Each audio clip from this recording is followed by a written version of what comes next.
everyone. So I am joined here today by Dani, and she is one of the producers of the Keto, the Quit Sugar Summit. We have so many great free education right now. It's pretty awesome. But maybe you can tell us, Dani, how you got involved with the sugar-free life and kind of how you came to that, and then we'll go from there. Yeah, amazing. Well, thank you so much for having me. This is fantastic. I'm so excited to be a part of this in the beginning of this podcast. Yes, so very fun. I feel so honored. And I'm grateful that we connected, with my work with the Quit Sugar Summit. My journey with sugar, we'll call it my journey and relationship with sugar, it's been underlying my whole life, I think, for all of us. It starts at childhood, and it wasn't for me until about 5 years ago when I was on a trip in South America with my husband that I really realized the addiction that I had to sugar, that it was really had sort of its talons in me and this control over me, and I really started just having some eye-opening moments, and I feel so blessed and grateful that, I didn't go through any crazy health traumas or issues, like most people do in order to wake up and realize, like, hey, it's time to change the way I'm eating. For me, it was more of a combination of just this trip and actually went through an accidental sugar detox and in the middle of the Columbian jungle, of all places. Wow. Great place to do it. No, I don't recommend anybody doing it there. Actually, it was a wonderful place to do it. We were just living off the land and not eating any of the junk that we'd been eating the whole rest of our trip, and I'd been eating my whole life, my body, I went through withdrawals. At the time, I had no idea what was going on. I thought I was sick. Why am I tired all the time? Why does my head hurt? Why, am I hungry at weird hours? My body was doing all sorts of weird things. And, it was a couple weeks later that we came back home I'm in Canada. And I really noticed that my cravings were gone, or that sugar didn't have this pull on me anymore like it used to. And that was really eye-opening for me, and really what started my whole investigative journey, and really my deep passion in, learning how to nourish myself and what that meant. Because I always thought I was, quote unquote, healthy. I always thought I was doing the right thing. And, I'd eat the quinoa salad, covered in sugary salad dressing, right? With like cranberries in it and all the fruit and sugar stuff too, right? At that point, I also took a hard look at my family and my genetic future. If that was going to be something that, I kept eating the way that I was eating and kept being addicted to sugar like my whole family was, especially on my mom's side, I was, on a quick path to being riddled with all the chronic diseases that are in my genetic history, in my family's genetics. And I could see my mom and everyone in her family, sick, with one of these chronic diseases and passing away from chronic diseases. And I just realized, that's not the future I want.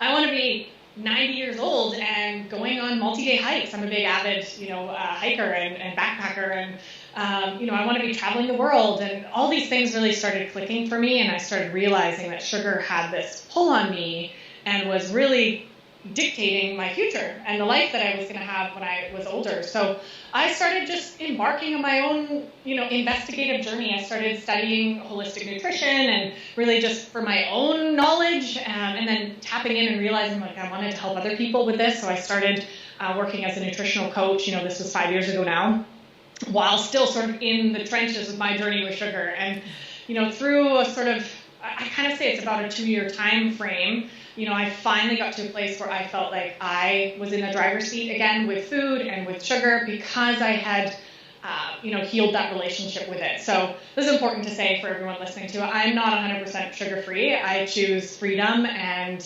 I enjoy having a glass of wine. I enjoy, choosing to have a brownie if I want one.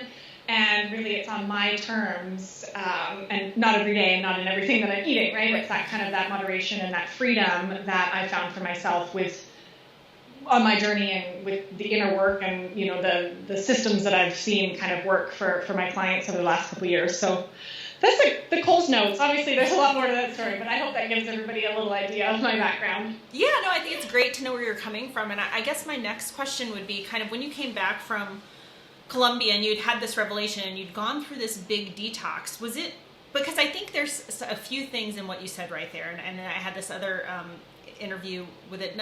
Most of the people I'm talking to have been on this journey for a while. It's not people that have only been doing it just to lose 10 pounds or, maybe for 6 months even.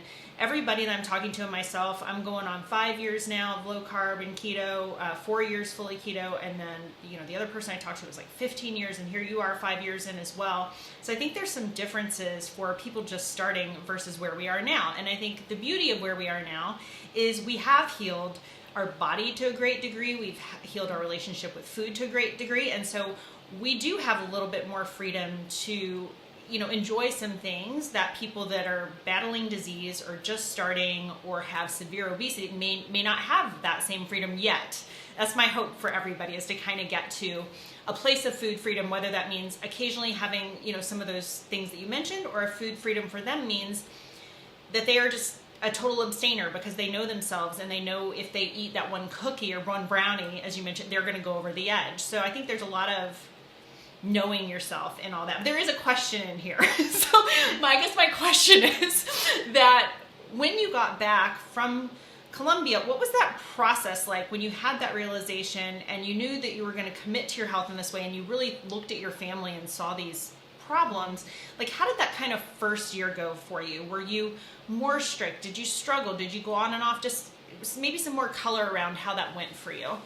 Yeah, amazing. Thank you for asking me to pull that out. And it's funny, kind of trying to think back and remember all the details. But I do want to sort of shadow exactly what you just said. And I mean, my belief wholeheartedly is that we all need to figure out what works for us, and really being willing to go down that journey and really tuning in to, what works for me isn't going to work for someone else, and finding that uniqueness. So yeah, when I think back to that first year, I'm so grateful my husband was on board as well. He noticed, wow, I don't want to be addicted to sugar anymore, and what's this going to do if we take it out of our diet? So we actually at the same time came home and decided to go vegetarian at that point. So we just went whole food, vegetarian, no to minimal sugar. And it was a roller coaster. This is why, I feel like it was a good 2 years of roller coastering before I felt like I had control, like I was in the driver's seat again, is because I was all alone. I mean, all these amazing resources existed back then, but for some reason I didn't think to hit Google, right? I didn't even think about, there's other people out there struggling with this. We were the only ones in our family unit, which I think is one of the biggest difficulties when it comes to sugar addiction, is most people don't get it, and they think you're the crazy one in the family. So I'm okay being that crazy one, so that didn't hold me back. But, it was, that first year was tough. I remember feeling really lost, not only, going through withdrawals, but feeling really lost that my crutch wasn't there anymore. And oftentimes going back to the crutch, like I said, I was on and off many, many times before I finally figured out, and did the deeper work for myself, in terms of getting back in the driver's seat of sugar. So that first year was a mess. We were, we'd go a week without sugar, and then we'd have a week with sugar, and then a week without sugar, and then a week without. And I remember one of the most difficult parts for me was learning how to cook a whole new way. And I think this really resonates with a lot of people, whether you're going keto or you're just wanting to get off sugar or whatever.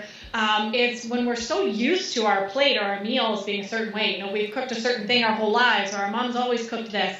It can be a bit of a bumpy journey to learn how to create new meals or to create flavor with real food if you've only ever eaten, fast food your whole life. So, I had to relearn, now that there's not meat on my plate, this was a big one, or sugar and all the bread that I was eating before, right, and the white pasta. What else is going to be on my plate? What other flavors exist? And in the beginning, it was like, well, there's going to be nothing for me to eat.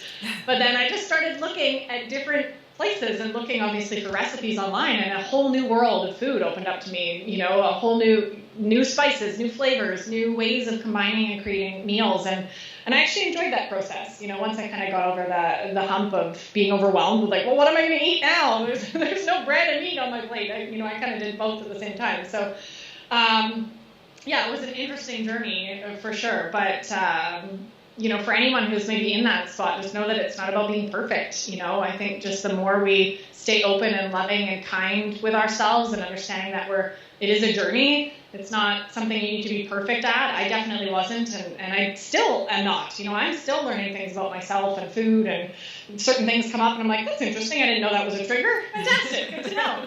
That's life. We're not, it's not about being perfect. And every time I quote unquote failed or slipped up or, had a week with sugar or binge on sugar, I chose to learn from that and understand, oh, it's because this happened, or, oh, okay, sadness is still a trigger for me, what are some things that I still need to deepen into and to continue working on. So just coming at it from that lens, I think, was really supportive for me. And obviously it was, I'm very lucky my husband was on board too, which was helpful. I know a lot of people don't have that, but yeah, so the first year was an interesting one for sure. Thanks for asking me to go back there. I'm trying to remember it all.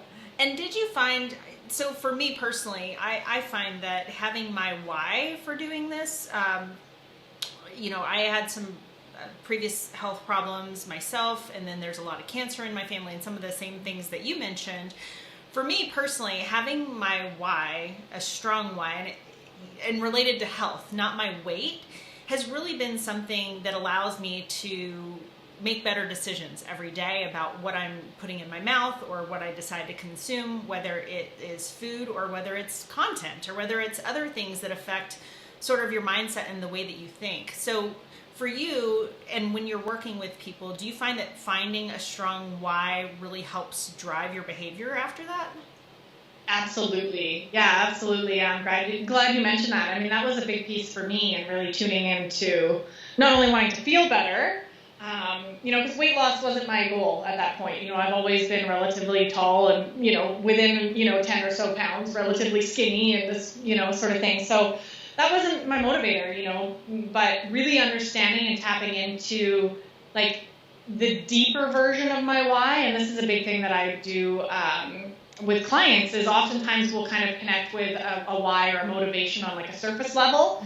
But until we, really tap into the deep, like emotional why, it can become hard to stick with something, right? So really getting clear on that is absolutely important, and that was a big part of my journey for sure, and continuing to dive deep into what kind of life do I want to live, and why, like, what is sugar going to rob me of if I don't change, right? And for me, it was going to be cancer and diabetes and obesity and heart disease and Alzheimer's and all of it.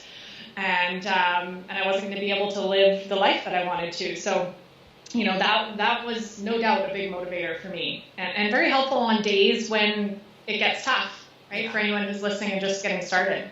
Yeah, I agree. I think, when you work with people on a day-to-day basis, like you do, identifying these sort of health goals and your why, it just, again, like the day that you're having a bad day and you would normally reach for candy or sugar, you just kind of have to get new coping skills, which, my background's in psychology, so it's kind of like all this stuff is really a lot of psychological tools that we're talking about here. So it's not just, figuring out what you're going to eat, but to your point, you said you also have to deal with those deeper issues. And I liked the way that you connected it. Say we have a surface level idea about what it is, but really getting to the root of that. And maybe I'm assuming probably when you said that you might have had someone or a certain scenario in mind. Could you make it like a little bit more concrete for people? Like, because I think sometimes when people are just getting into it too, it's hard for them to identify anything besides the surface because they're just thinking, oh, I just want to lose 10 pounds to go to this graduation party or something like that.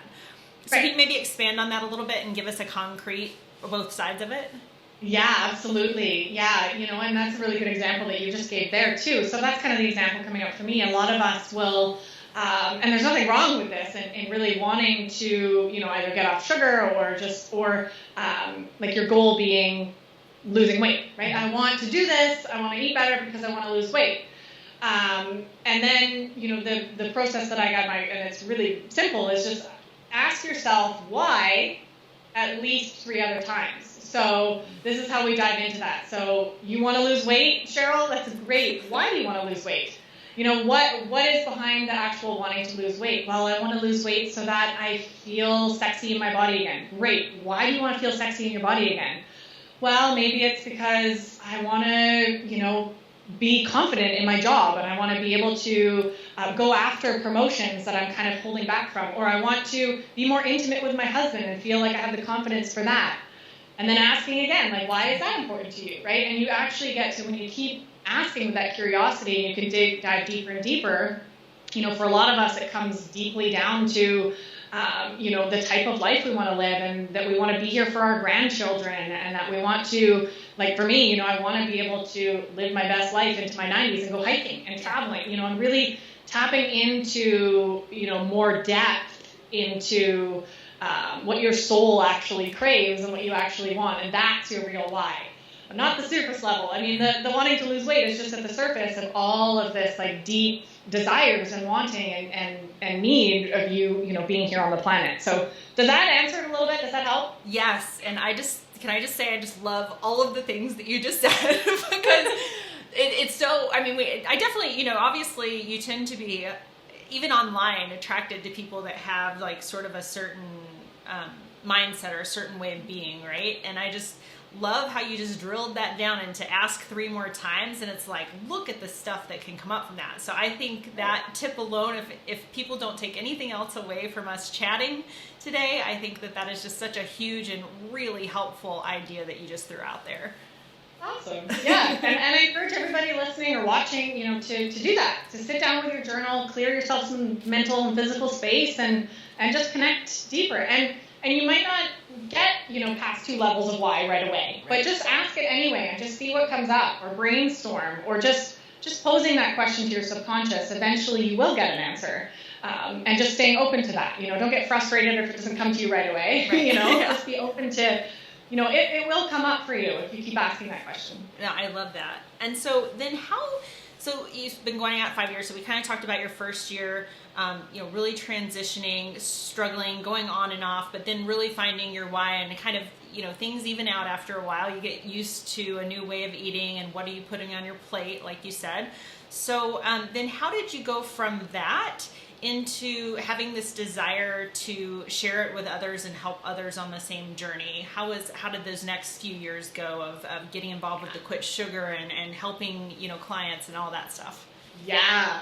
It's been such an interesting journey for me. I mean, every year it just unfolds in new ways. And I think the biggest piece has been me just being able to sit back and allow for shifts to come. So, when I started 5 years ago, I got my certification as a holistic nutritional coach. And I did start coaching with clients. I started working with people, but more general around habit building and around, hey, let's look at, your food, and it's kind of that surface level stuff. And the more clients that I worked with, and then also combined with at the same time going through my own journey specifically around sugar, I really realized that was my passion, and that was, my niche, my thing that I could speak about, after I kind of came out of the fog of my addiction to sugar.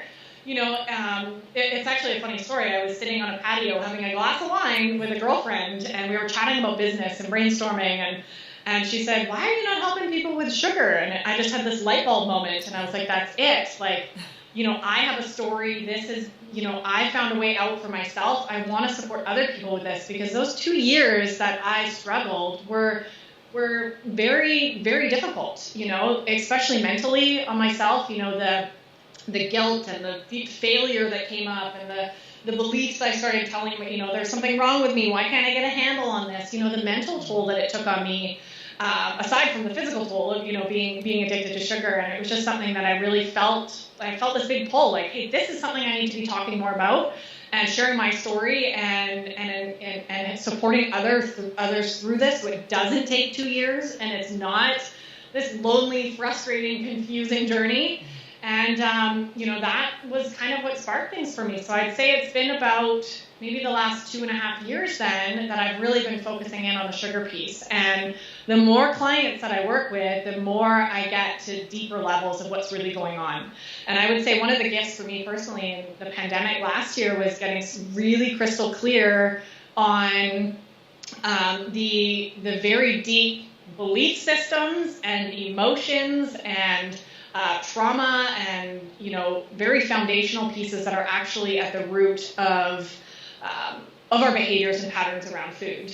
I definitely operate now, and I've seen this in myself and in all my clients, this belief that, our patterns and our relationship with sugar or food have nothing to do with food and everything to do with our relationship with ourselves. So, in my own journey of doing my inner work and all the personal growth things that I've done, I've realized that, as I've stepped more into my power, and as I've stepped more into knowing who I am and loving who I am, all those bad habits, kind of fall away. So, there is this really deep rooted piece behind it. And I'm just so passionate, in educating people around that and helping people, women work through those pieces and start connecting those dots. Like, oh, all of this is stemming from the belief that I am not worthy.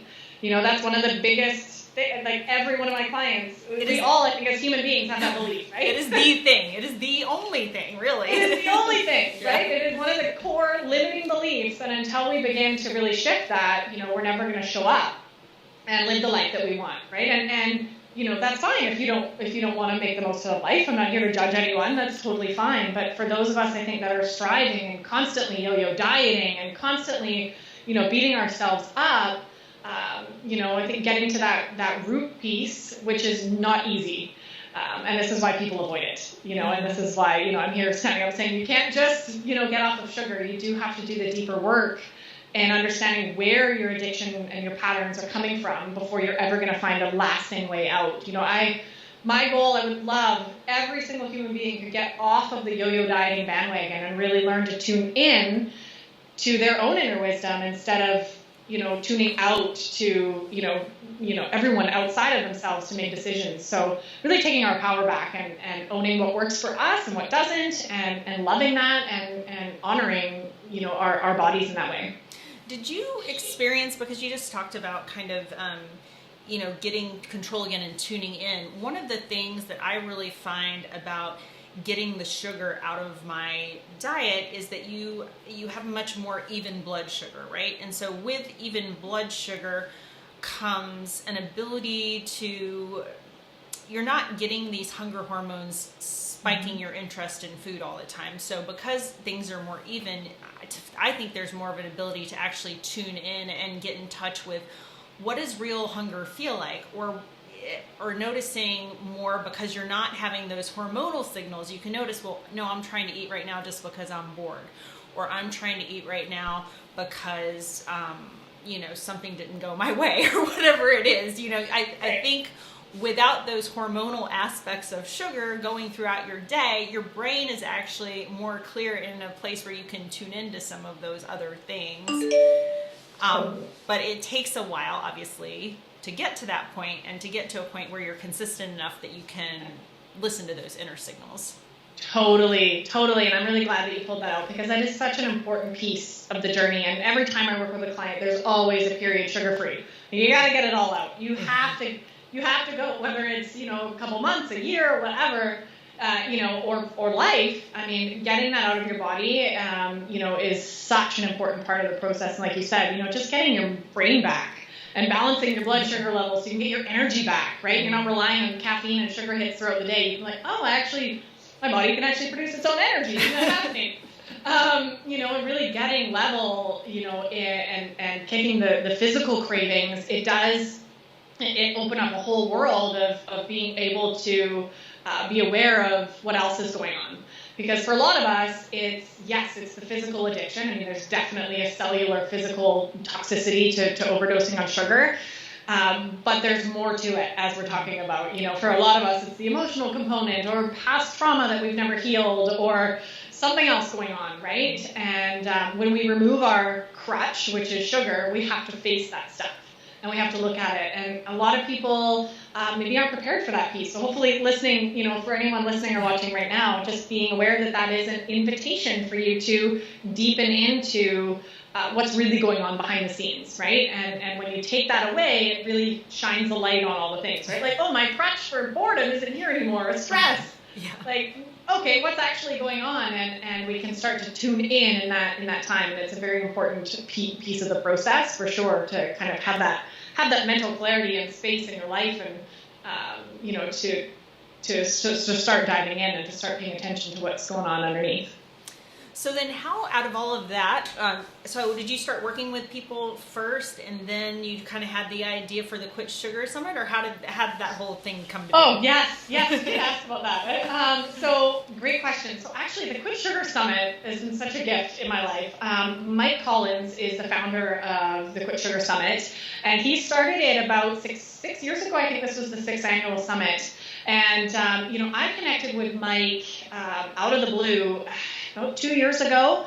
I just, he was speaking up about sugar, and I loved what he was sharing and what he was doing. I sent him a message, said, hey, let's connect. Like, I want to support you. And we got on a chat, and we just connected right off the bat. So we've supported each other. We've done some Facebook Lives and things a couple years ago, and he invited me onto the team for the Quit Sugar Summit last year.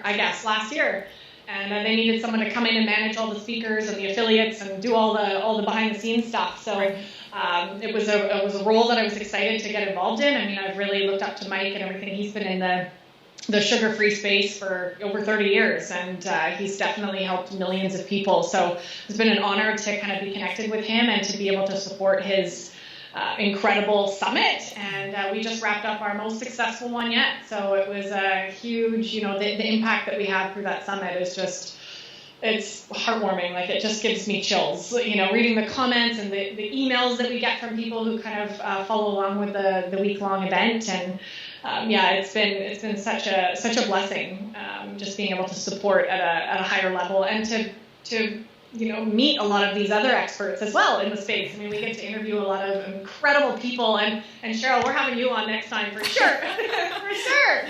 So it's such a gift. Well, so for people that are listening to this later, do you typically have 2 a year? Because I think when I spoke to Mike, he said you have another one coming up in the fall, maybe. So can you just tell people a little bit more about that, so that if the links will be in the show notes for everybody, but just in case you hear this later, so they know where to find that and they know like when it typically is. Absolutely, yeah. So it's kind of varied every year, the timing of it. I mean, this year we went in January, and when you throw the link down below, just everybody who's listening or watching, you can always jump in. And the event is over for free, but you can always jump in and buy one of the speaker packages and just get access to all the interviews, in between the summits.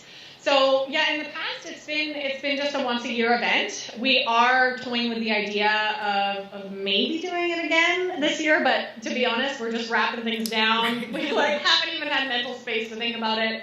So no guarantees that there'll be another one this year, but it's definitely at least a once a year event, and we're hoping to do it again next January. I mean, January is just such a powerful time for a lot of people. Right. Kind of that motivation is already there, and we just swoop in with all this really powerful, life-changing information and experts.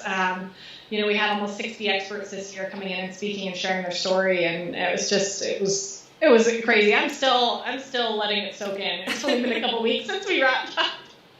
Yeah, I used to, I don't know, you probably didn't know this about me, but I used to actually produce events all over the world in the tech space, and so I can really appreciate what you've been through the last several weeks. Okay. Yeah, I always felt like I could just start breathing again about 2 weeks after it was all over. Yeah, everybody was setting their New Year's resolutions on January 1st, and I feel like January has just started for me now in February, because January was just a blur, a great blur, like a really fun, amazing blur. But yeah, finally get my brain back. Nice.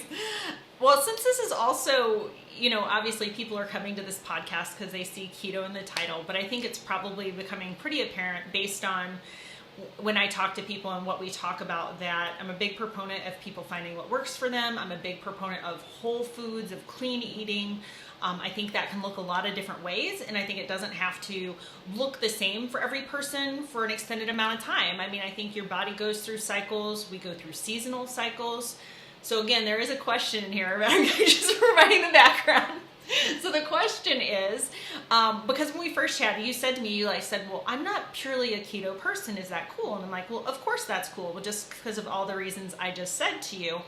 But can you maybe share with people how you look at your diet now, and having done this for a long time, in relation to keto, and kind of what people perceive as keto nowadays, just in the general media, versus being someone that's in practice of actively not eating sugar, what keto actually means to you, I guess, in a way.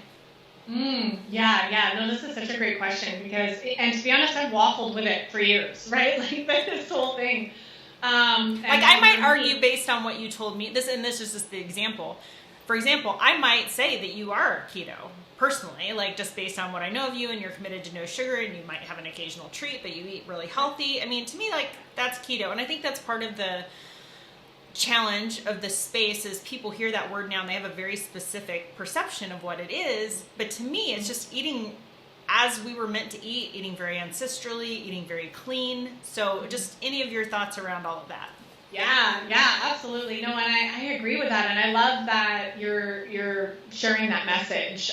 Because one of the things that I've really waffled with, and I think first of all, when we have the conversation around sugar, the white processed carbs, the added sugars, all the overdosing that we're doing, we can remove that and drastically reduce that on any diet. I mean, you can do that healthy as a vegan, as a keto, as a carnivore, as a anything.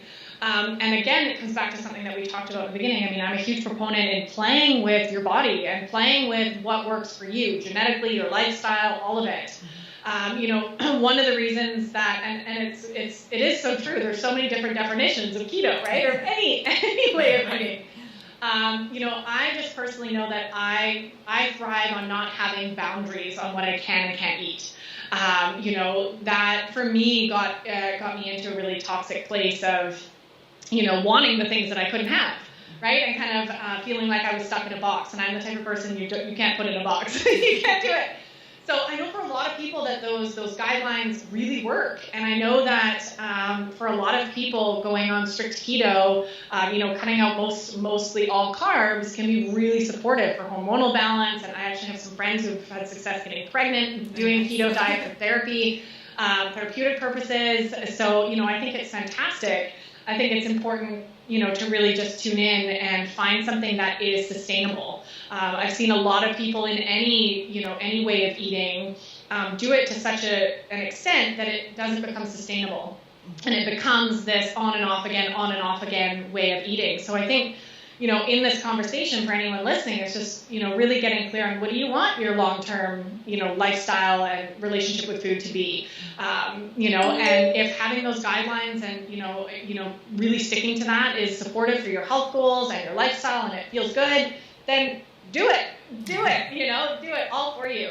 But just keeping in mind that it's okay to be flexible and it's okay to have, some flexibility and fun. I want to be able to eat pasta when I want. I want to be able to have wine, but not have it control me and not have it, do serious long-term damage to me. And maybe that'll change for me, and also staying open to that. I'm always open to new things and my body's shifting. And as I age and my hormones shift, maybe I will need to readdress and look at maybe being more strict or more, structured with my diet as well. So, I mean, there's no one black or white answer. And, I hope everybody, and I love your message, Cheryl, because I share that. It really is about whole, real foods. So whether you want to eat meat or not eat meat, if you're just eating whole, real foods, you're good. Yeah. And listening to your body. 90% better off if you just do that. For real. Like 9% better off, right? Yeah. Things that you could find on a farm, your life would change. So, it's, those are kind of my two mantras that I kind of really live by. Eat whole, real foods and listen to your body. Yep. So, if you're eating, vegan and your body doesn't feel good, okay, maybe switch it up, right? Mm-hmm. And just paying attention, which I think is the biggest gift any of us can do, because we have been trained and taught to not listen to our body. We get a headache, we just take some medication for it, right? We don't think anything of it. We think, wow, I'm just PMSing or I'm just having a bad day, right? So really relearning to tune in and honor, hey, my body's not feeling good without meat, for instance, right? And that's actually what happened to me and my husband. I mean, we were vegetarian for about a year, I would say, and then we just started, just feeling like something was off or something was missing. So we started kind of introducing a little bit of meat. And now we have, meat maybe a couple times a week. So we kind of found that balance, and it might shift again in the future. But, it's just constantly paying attention and honoring what works for you. Yeah, that's a great tip, because people do become very adept at not tuning in. And that is one of the gifts of being a yoga person for all these years, is we are very focused on, listening to your body. And, my body took years of abuse from running, I was a vegetarian for 7 years. I mean, there was a million things. But finally, the gift of age and yoga allowed me to get a lot better at really, listening to my body and doing what makes me feel optimal, because I think there's also this other, I think when people are first coming to this idea of getting rid of sugar, it's a survival thing, right? Because they're so addicted, and it's such a change that they just need to get through that. But then if you stick with it and you identify your why, you can get to this other level where it's like you're no longer just surviving.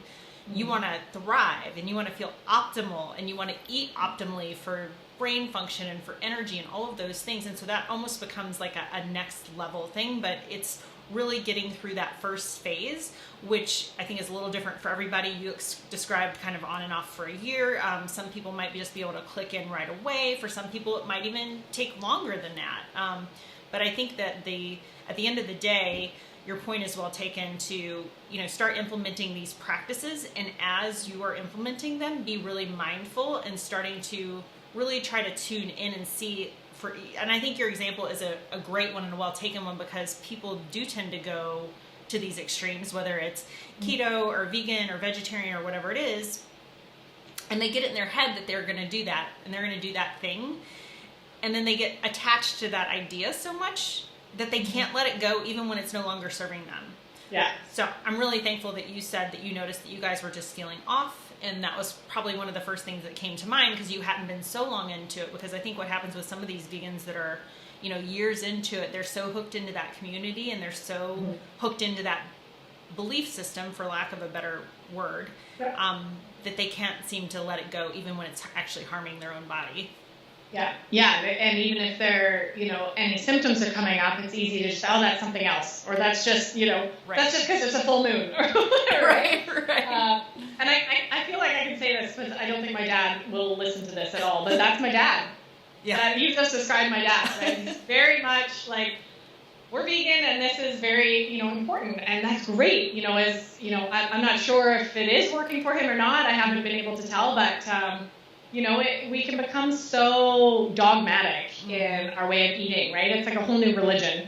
And I think it's really, really important to honor that our bodies are always changing, and science is always changing, and the world is always changing, and our stress levels are always changing, and it's okay to be flexible and adapt and flow and be open to changing, right? I think we get so stuck in, no, I'm never going to change, right? But we need to adapt. Like, good luck never changing in life. What's consistent in life is that there will be change. So as we've all experienced last year, right? So, being open to that and tuning in, I think, is so important.